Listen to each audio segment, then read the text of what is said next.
Hey there, I'm Doug Stone, the Scout Executive for the Indian Waters Council, Boy Scouts of America. Welcome to the Soup, Stone Soup, where we dish out some ideas and hopefully some inspiration to keep you plugged into scouting. I'm delighted to be joined today by the Superintendent of Schools of Lexington 1 School District, Dr. Greg Little, who's an Eagle Scout. Dr. Little, thanks for joining us today. It is great to be here, Doug. Thank you so much. Well, you know, Dr. Little, as an Eagle Scout and a very strong supporter of scouting and the Indian Waters Council, I know that scouting is important to you. Could you explain a little bit as to why that is? Well, you know, I've said this to many people. To me, achieving my Eagle Scout, I consider as one of my great life's accomplishments. And the work and the commitment and dedication that I learned and the perseverance that I learned going through that process and the connections that I made, you know, was just really, to me, it has influenced my entire life. I mean, it's so important to me that even in my office right now, so you can see behind me, you see that we are in the superintendent's office. I have hanging up, there is my Eagle Scout Award, and I'm as proud of this as anything I have ever done. And I'm thrilled to represent the Scouts. I'm thrilled to support the Scouts because I really look at it as something that is impactful that I believe that every young person can experience, and it just having an amazing impact on their life. Well, fantastic. And perhaps you can share, what are some of the things, you have some big decisions that you make each and every day on behalf of our families in Lexington County. What are some ways that the things that you learned in scouting help guide you in those decisions? Well, you know, really teamwork has been an essential portion of what we're doing. You know, we can't do what we've done. So if you think about it, we basically had 72 hours to revamp and reconstruct our entire educational model and move that model from a face-to-face model to a virtual model.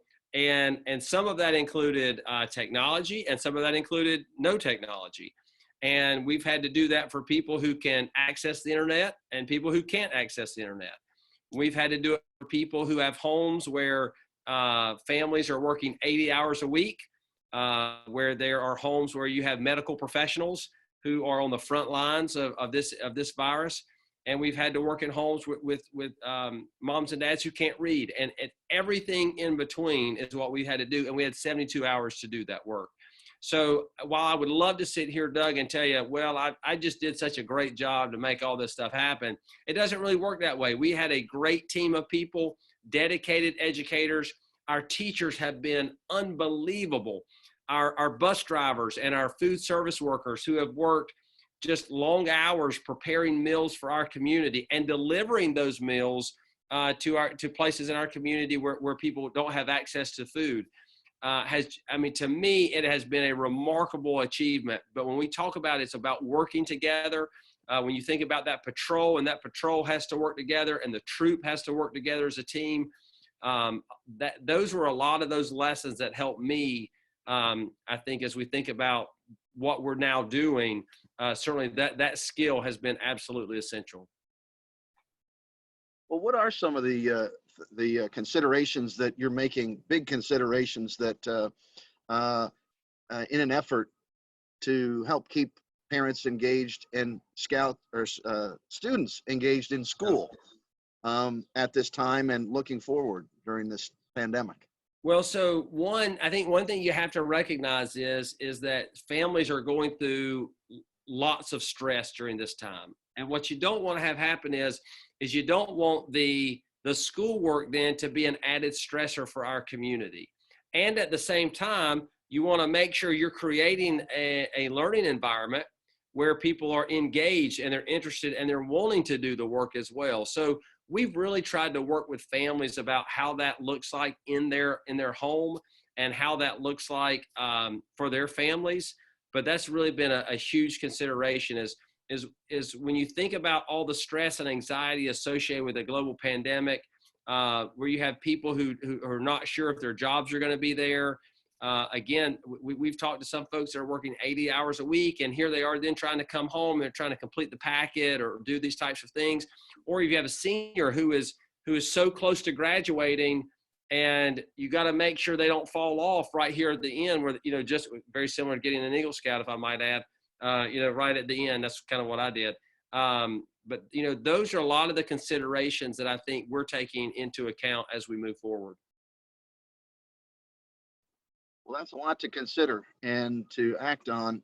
I'm wondering what kind of encouragement you might have for our scouting families in terms of, just as we want to encourage folks to stay plugged in with school, we want to encourage them also to stay plugged in with scouting at home and online. No, I think it's great. I think my encouragement would be, Doug, this pandemic that we're going through is going to come to an end at some point, right? And that this is only going to be a portion of our experience or of our life. Scouting and what we learn from scouting, you're going to take with you forever, and you're going to use throughout your life. So let's not let one gap in time define really potentially what would be a great influence for us for the rest of our lives. And so that would be my encouragement, is stay plugged in, keep doing the work. If nothing else, it gives you something to do instead of sitting around all day, right? Like, I mean, to me, that there's that element. It's a great element to see people on the Zoom calls. I worked with a troop the other day about citizenship in the community. It was great to see all the different kids and whatnot and homes and so there's still that connection. We need interconnection. So we keep talking about social distancing, and we keep talking about being apart from people. Scouting is about bringing people together. And to me, that's probably the other elements. Keep connected and continue to be dialed in, because we can lean on those interpersonal relationships. We lean on each other when we get stressed. We lean on each other when we experience anxiety. And a scout troop and that support system, I would argue, has never been more important than it is right now.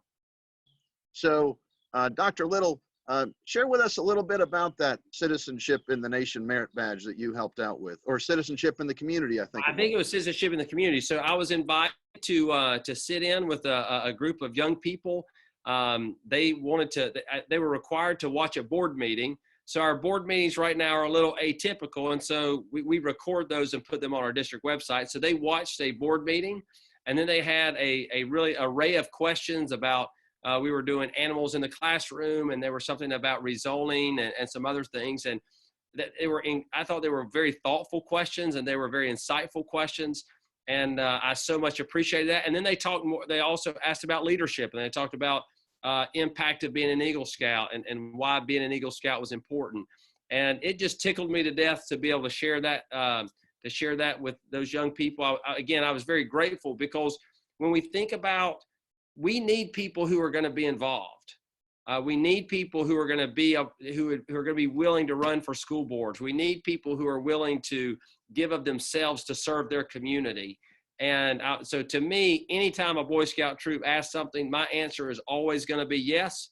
We'll figure out the details later, because it's that important to me. Scouting is that important to me, to understand that the lessons that you're learning today really are lessons that our country needs, our community needs. We need people who are willing to give of themselves. We need people who are willing to say, I'm going to be trustworthy, loyal, helpful, friendly. We need that we're going to stand for something. We're going to be prepared, and we're going to be leaders in our community. Superintendent of Lexington 1 School District, Greg Little, an Eagle Scout. Thank you so much for being a part of this, Dr. Little. Any last words of wisdom for our scouting family? Well, keep hanging in there. And if you're a Lexington 1 kid, if you're anybody, we're pulling for you. But if you need anything from Lexington 1 and you live in our district, we'll be more than happy to help you. And we want everybody to have a great summer, and maybe we can get them to Boy Scout camp later this summer. We're still holding out hope for that. Thank you so much again, and thanks everyone for joining us on this edition of Stone Soup.